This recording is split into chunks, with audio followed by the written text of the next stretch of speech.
شروع اللہ کا نام لے کر جو بڑا مہربان نہایت رحم والا ہے۔ جو چیز آسمانوں میں ہے اور جو چیز زمین میں ہے سب اللہ کی تسبیح کرتی ہے، اسی کی سچی بادشاہی ہے اور اسی کی تعریف ہے، اور وہ ہر چیز پر قادر ہے۔ وہی تو ہے جس نے تم کو پیدا کیا، پھر کوئی تم میں کافر ہے اور کوئی مومن، اور جو کچھ تم کرتے ہو اللہ اس کو دیکھتا ہے۔ اسی نے آسمانوں اور زمین کو حکمت سے پیدا کیا، اور اسی نے تمہاری صورتیں بنائیں اور صورتیں بھی اچھی بنائیں، اور اسی کی طرف تمہیں لوٹ کر جانا ہے۔ جو کچھ آسمانوں اور زمین میں ہے وہ سب جانتا ہے، اور جو کچھ تم چھپا کر کرتے ہو اور جو کھلم کھلا کرتے ہو اس سے بھی آگاہ ہے، اور اللہ دلوں کے بھیدوں تک سے واقف ہے۔ کیا تم کو ان لوگوں کے حال کی خبر نہیں پہنچی جو پہلے کافر ہوئے تھے؟ تو انہوں نے اپنی کرتوت کی سزا کا مزہ چکھ لیا، اور ابھی دکھ دینے والا عذاب اور ہونا ہے۔ یہ اس لیے کہ ان کے پاس پیغمبر کھلی نشانیاں لے کر آتے تو وہ کہتے کہ کیا ایک آدمی ہمیں ہدایت کرے گا؟ تو انہوں نے ان کو نہ مانا اور منہ پھیر لیا، اور اللہ بھی بے نیاز ہو گیا، اور اللہ بے نیاز ہے، لائق حمد و ثنا ہے۔ جو لوگ کافر ہیں ان کا اعتقاد ہے کہ وہ دوبارہ ہرگز نہیں اٹھائے جائیں گے۔ کہہ دو کیوں نہیں؟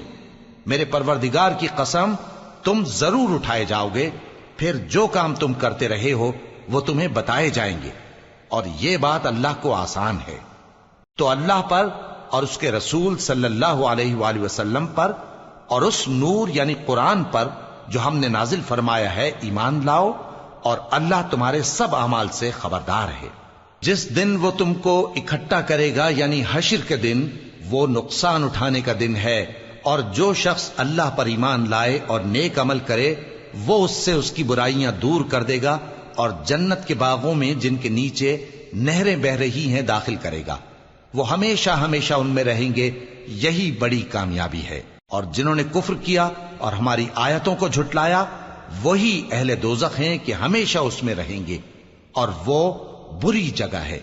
کوئی مصیبت نازل نہیں ہوتی مگر اللہ کے حکم سے، اور جو شخص اللہ پر ایمان لاتا ہے وہ اس کے دل کو ہدایت دیتا ہے، اور اللہ ہر چیز سے باخبر ہے۔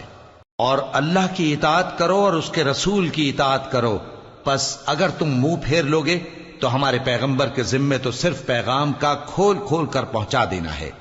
اللہ جو معبود برحق ہے اس کے سوا کوئی عبادت کے لائق نہیں، تو مومنوں کو چاہیے کہ اللہ ہی پر بھروسہ رکھیں۔ مومنوں، تمہاری بیویوں اور اولاد میں سے بعض تمہارے دشمن بھی ہیں، سو ان سے بچتے رہو، اور اگر معاف کر دو اور درگزر کرو اور بخش دو تو اللہ بھی بخشنے والا ہے، مہربان ہے۔ تمہارا مال اور تمہاری اولاد تو آزمائش ہے، اور اللہ کے ہاں بڑا اجر ہے، سو جہاں تک ہو سکے اللہ سے ڈرو اور اس کے احکام کو سنو، اور اس کے فرمانبردار رہو، اور اس کی راہ میں خرچ کرو، یہ تمہارے حق میں بہتر ہے۔ اور جو شخص طبیعت کے بخل سے بچایا گیا تو ایسے ہی لوگ راہ پانے والے ہیں۔ اگر تم اللہ کو نیک نیتی سے قرض دو گے تو وہ تم کو اس کا کئی گنا دے گا، اور تمہارے گناہ بھی معاف کر دے گا، اور اللہ قدر شناس ہے، بردبار ہے، پوشیدہ اور ظاہر کا جاننے والا ہے، غالب ہے، حکمت والا ہے۔